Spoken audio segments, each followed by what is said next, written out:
So I've already spoken about my love affair with Porsches, and of course, to me, this is the ultimate Porsche, at least of the normally aspirated cars. The 1973 Porsche Carrera RS 2.7. Of course, 2.7 stands for the number of liters that it has. The Carrera, of course, a name that Porsche took. Of course, it means race or sport. Especially the Carrera Pan America, which is what it was dedicated to in Mexico. And this car really, of the original, say from 1965 to 1973 Porsches, 911s in particular, before the governments got involved and all the smog and the bumpers and this and that came into effect starting in 74. The 73, this was the ultimate version at the time. Actually, they did this initially in order to homologate the car for GT racing, just like the Alpha had to be done. And so they produced a first run of 500 cars. There were two types of RSs. There was the touring car, and there was the lightweight. The touring was a much more civilized. I mean, it had padding, it had normal seats, it had sound deadening materials. I mean, you name it. It had roll-up window or electric windows or roll-up windows. The lightweights, however, were bare bones, stripped, no carpeting to speak of, no sound deadening material to speak of. And of course, the 2.7 RS won many races on the racetrack for Porsche in 73, 4, 5. This car, as I said, they made an initial run of 500, thinking that it was going to be a real struggle to sell 500 cars. They went through the 500 so quickly that they decided to do another run of 500 cars. That went through super quick. And then they did 500 more. So there were 1,500 cars produced, RSs. Only 200, though, those 1,500 were lightweights. And so the lightweight today probably commands a premium of about 30% to 40% more than a touring RS. They're that much more valuable.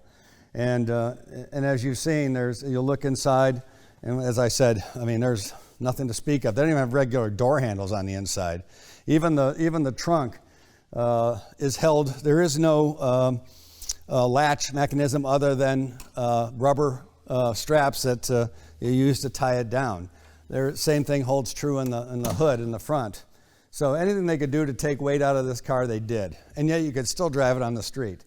So why did I purchase this car? I had a touring car, restored a touring car, beautiful car, spectacular.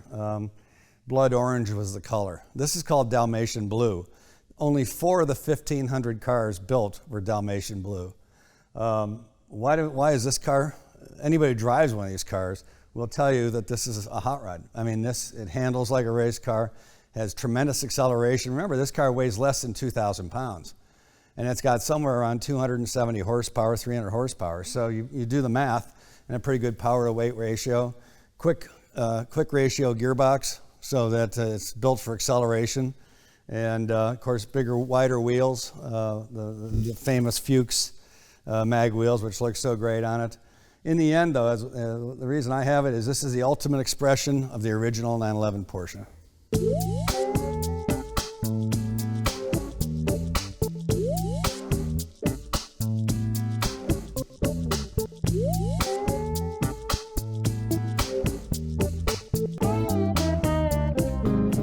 So welcome to kind of my Indy 500 corner here.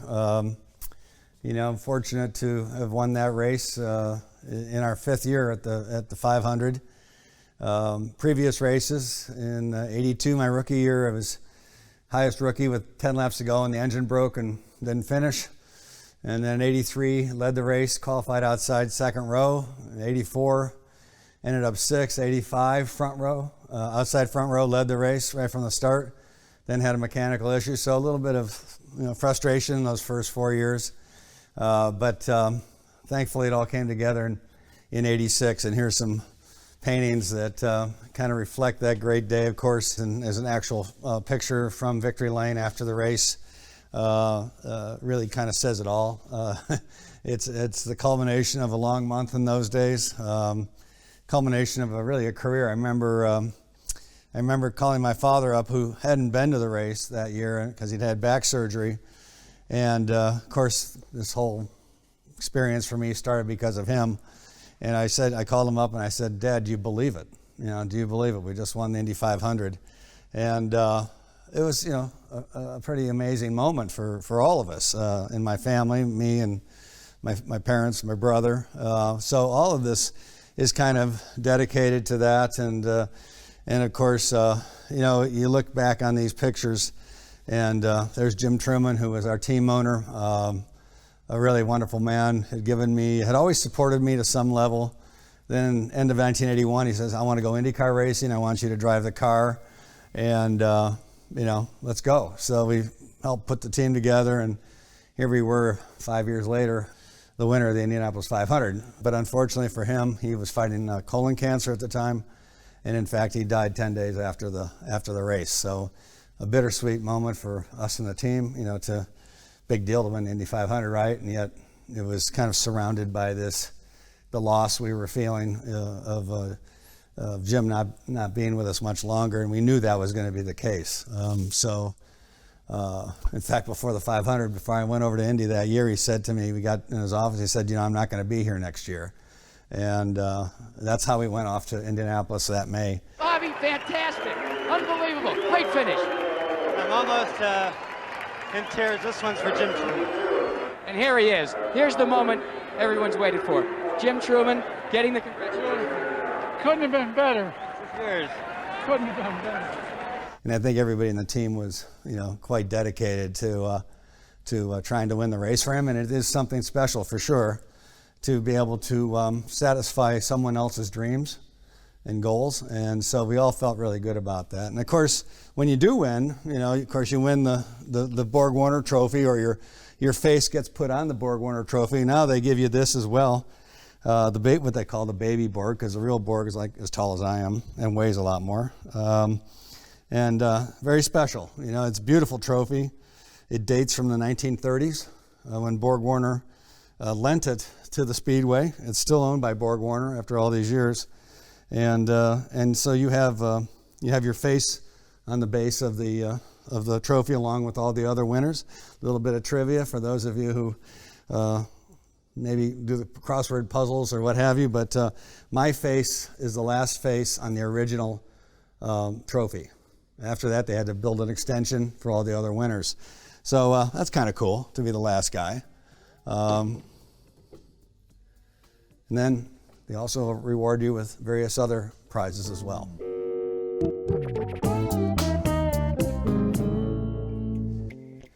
So when you win the Indy 500, one of the nice pluses is they give you the keys to one of the pace cars from that year. And I was really pleased that in '86, it was this Corvette was one of the pace cars. And what was even, I think, really even cooler was that Chuck Yeager, the very famous Air Force pilot, broke the speed of sound. He was the pace car driver that year. So he gave me this car. I have a picture autographed by him of us with this car. And this car probably is the lowest mileage '86 Corvette that exists, because I've had it since '86. And I think maybe it's got 2,500 miles on it, maybe. So this is like the part of this kind of finishes off that Indy 500 corner. And great car.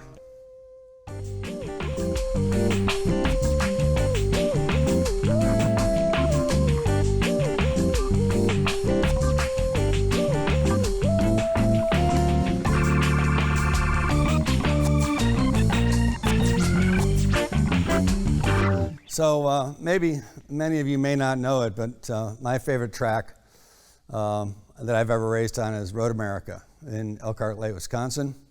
4 miles long. It's maybe one of two circuits that is exactly the same today in 2020 as it was the day it was built in 1957, I think was the first year. And that doesn't happen in most circuits. They put chicanes in there or they do something. But Elkhart Lake is pure. Road America is pure from the day it was built. And so I started going there. I think 1959 was the first race I went to with my parents. to watch. And then all through the 60s, my dad raced there, and I would go there and hang out, walk around the track, watch my dad go, watch all the great drivers of that day, McLaren, Holm, Eamon, of course, Mario Andretti, Brian Redmond. I mean, the list goes on and on of just the great drivers. Mark Donohue, watched him win there in 74 with the turbo Porsche. Just loved the place. And I couldn't wait as a driver to drive there after all those years. I got that chance in the fall of 74. And every year pretty much went back to Elkhart Lake to race either once or twice a year. Indy cars were a real thrill to drive around there because of their speeds. Three straightaways of decent length and speeds over 200 miles an hour. The average speed at Elkhart had 3 corners that were very, very slow. They were all 90-degree left-hand corners. Turn 5, turn 6, and turn 8. And even with those slow corners, the average speed in 2001 in the IndyCar race was almost 140 miles an hour. So that means, very, very fast. Well, when I retired, I'm a kid of the 60s, right? What did you have in the 60s? You had a skateboard and you had a slot car, because slot car racing really came on the scene in probably the mid-60s. And so I'd go down to my little town in Glen Ellen, Illinois, where I grew up, and had a slot car track, and that's where you hung out. And so now that I'm an older kid, what was the first thing I had to do? Well, you got to have a slot car set, right? And in this case, there's a company out of Michigan area near Detroit called Slot Mods, and they basically will build anything that you want. So I called David Beatty, who owns the company. I said, okay, I want to do Elkhart, but I want Elkhart to look the way it looked back in the 60s, not the way it looks today. So luckily, my mother was a pack rat, and we had all these old programs from those years. And so David came here, and we sat down and went over these old programs. And I said, okay, you see the pagoda over there. That's the way it looked even up to the late 70s before a new pagoda was built. The barn over here is still there, and is timing and scoring. You can see the top 5 or 6 guys off that barn. It is still there. I think Road America's had to rebuild it 2 or 3 times because of its age, but it's such a landmark. And then of course, just the topography, the pits right here look exactly the way they looked like in up until maybe the late 70s, and now they've replaced those. But I wanted the quaintness, I suppose, and the things that I remember so much about Road America. So this track was built with that in mind. Let's try to recreate maybe 1969 here in the man cave. And so we built this beautiful slot car track. The front straight's about 20 feet long. Not quite sure what the scale mile per hour is, but I can tell you it's fast. And it has elevation change like the real track has, the bridges, the land features that the real track has.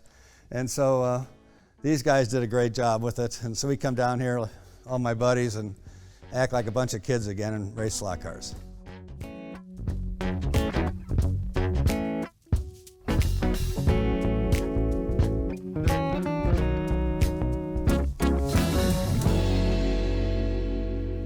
My hero when I was growing up in the early 60s, mid-60s, was Jimmy Clark. Of course, I was a road racing fan. My dad raced, road racing, sports car racing.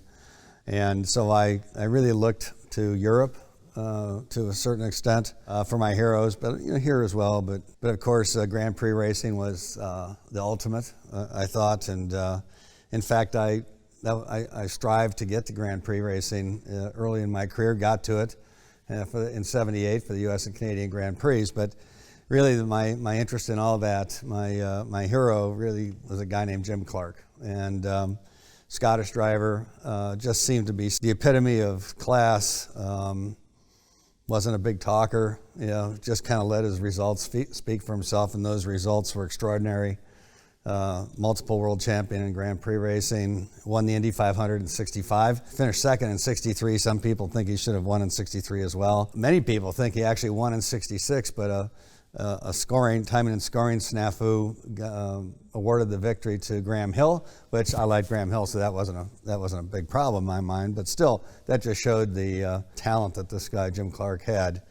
And in everything he got into, he won, whether it was Indy cars, whether it was a Lotus Cortina, whether it was a Formula One car, sports car, I mean, you name it, he touched it and he won. And the day he died, April 7th, 1968, I remember that date like I remember when John F. Kennedy was assassinated, or where I was during those things. I mean, that was the impact that Jim Clark had on me. And so if you look at behind me at a number of the awards, I was really fortunate in 1990.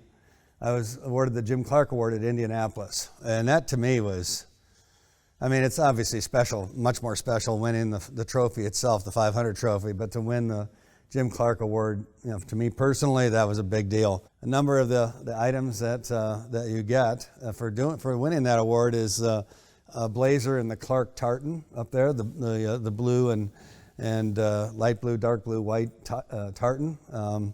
I had it framed because I don't think I could fit in it anymore, but nevertheless, there it sits. And of course, a great book. I have a number of Jim Clark books. This is, I think, probably the best done by a fellow named Graham Gold, and Graham actually gave me a Jim Clark helmet pin when I went to Jaguar Formula One in 2000. And one of my bucket list items is to go to the Jim Clark Museum in his town in Scotland, where they have most of his trophies and various other things. Aside from the blazer, you get a nice bowl, declaring you're the winner of it. But then you get 33 English crowns, and an English crown was a silver. It's currency in England. They no longer use it because it's made of solid silver. But 33, obviously, Indy 500, 33. They don't offer the award anymore, and I'm not sure why, really. I'm actually going to have to take that upon myself to convince the powers that be in Indianapolis that we need to bring back the Jim Clark Award. So in any event, this corner is kind of dedicated to my hero, Jim Clark. Now you might say, but there's a painting up there, and that's not Jim Clark, and that's very true. 1966 or 7, I can't remember the exact year, my father takes me to one of the big theaters in downtown Chicago to see the debut of the movie Grand Prix. If I needed any convincing that driving a race car would be something I'd want to do, that pretty much solved that, because I left the movie theater that night thinking, wow, that's it. That's what I want to be. And so, that's James Garner, Pete Aaron, as he was known in the movie, leading Scott Stoddard, who wore Jackie Stewart's helmet in the movie.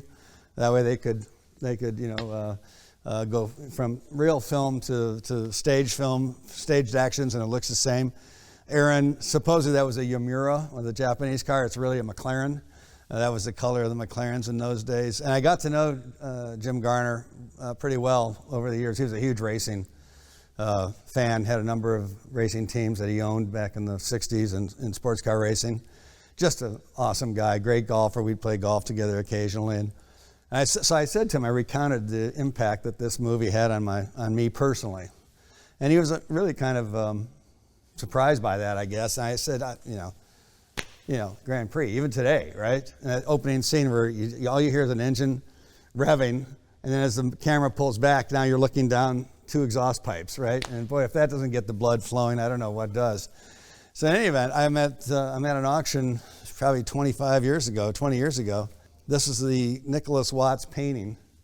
Original, that's the real painting of this scene at Monza, Italy in the movie Grand Prix.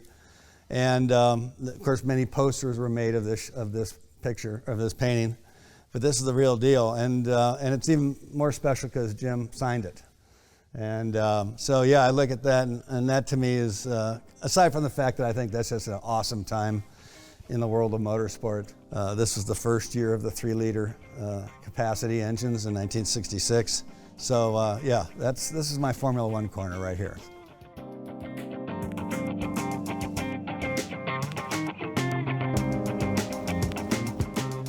So my last year of professional racing was 1998, and hard to believe that was 20 years ago now. And every race I went to, I received some kind of like a party gift.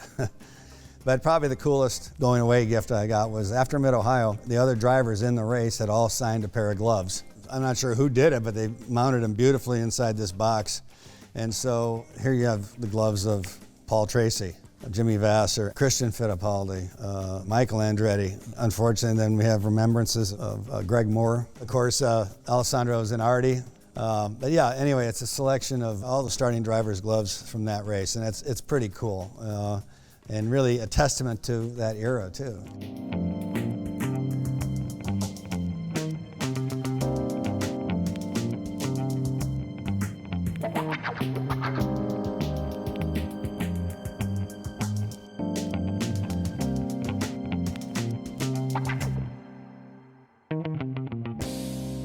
So you saw a number of the trophies I have on the first floor here, which represent my race wins, things of that nature, really from the beginning, from 1973 all the way to the end, 1998. But in this trophy cabinet, this is really kind of the things that maybe I'm most proud of. My championship trophies from my IndyCar series, in 86, 87, and 92. Of course, we saw my Indy 500 trophy, although we also have up here the owner of the winning car at Indy, which was in 2004, with Buddy Rice driving for us. And I'm one of three guys who've won the race as an owner and won the race as a driver. The other two, Pernelli Jones and AJ Foyt, so pretty good company there. Probably two that mean maybe the most to me is that I won Driver of the Year twice, in 86 and 92. And it used to be called the Martini and Rossi Driver of the Year, but that's where they judge you based against all other drivers in all other categories in North America. So drag racing, stock car racing, sports car racing, IndyCar racing, you name it. The press votes on this, and I was really proud of that because, again, you know, look who you're going up against. You know, the Darrell Waltrips, the Kelly Yarboroughs, the Dale Earnhardts in stock car racing, and many, many others. And then, you know, in sports cars, Al Holbert and Jeff Brabham, people like that. So this was these two trophies here really mean a tremendous amount to me. Of course, winning or being inducted into the Motorsports Hall of Fame. You know, when I first started racing in 1973, I never thought I'd race for a living, let alone be in the Hall of Fame. I mean, that so talk about a journey. And then, of course, many of these others just reflect other Halls of Fames. Canada, I'm in the Canadian Hall of Fame. I'm not even a Canadian, but I spent so much time racing in Canada. I feel like an adopted son. So that's been that was great. And then a lot of the rings this one is one of the Indy rings. This is actually not the official Indy ring. But this is, I really like this ring because I think it's the right size, at least for my hands. Whereas if you look at that compared to, here would be another Indy 500 winning ring. And that's bigger than two of my fingers, I think. So, but in any event, so remembrances of you know, the 25 years of motorsport. This gold car, very pleased with that. Goodyear Tire and Rubber Company gave me that for winning the championship in 87. So a lot of interesting stuff, different stuff, and some of which dates back to the beginning of my career. The President's Cup that I won in 1975 after the SCCA runoffs and others. So here's Driver of the Year 1975 from Chicago Region SCCA. That's where I started, and so those trophies are as meaningful to me based on what was happening at the time as any of these others.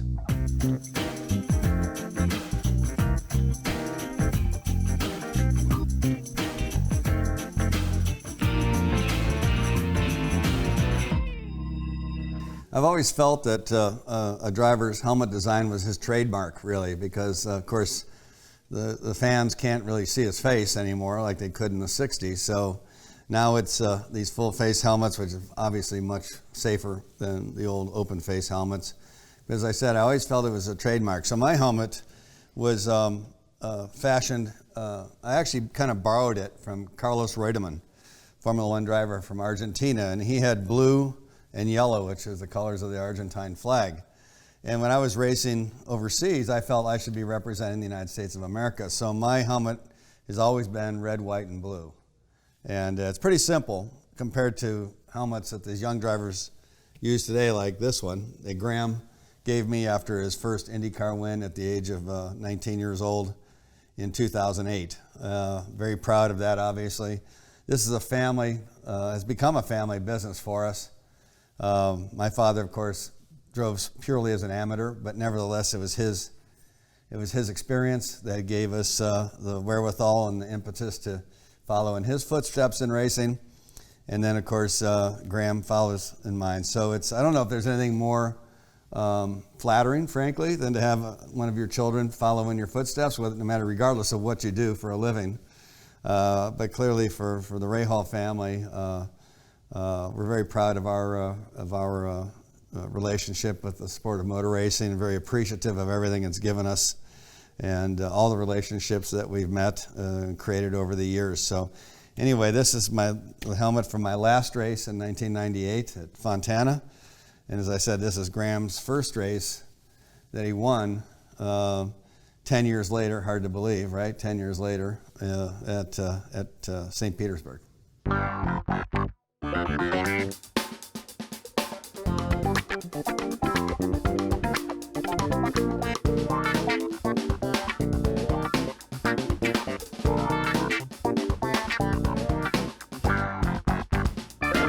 So as a 12, 13-year-old kid in the mid-60s, the Ford Motor Company, of course, had already decided to partner with Shelby in producing the 289 Cobra. And this car is a 1965 version. Of course, the Cobra was, I don't know about you guys, but for me, you dreamt of driving a Cobra. The 289 Cobra dominated racing from probably 1963, well, for many, many years beyond that. Even well past its prime, it was still the car to beat in B production and the SECA series, and of course internationally. The 289 Cobra also served as the base for the Cobra Daytona Coupe, which won at Le Mans and various other races, Daytona, and beat Ferrari in their own game. And while this car was intentionally done to beat the Corvette Stingray, it ended up beating everything: the E-Type Jaguar, the Ferrari GTO, of course, and the Corvette Stingray. So you could buy one of these and go racing with it, or you could just drive it on the street. And it really was a car that is a car, I should say, that is iconic for what it did both on and off the track.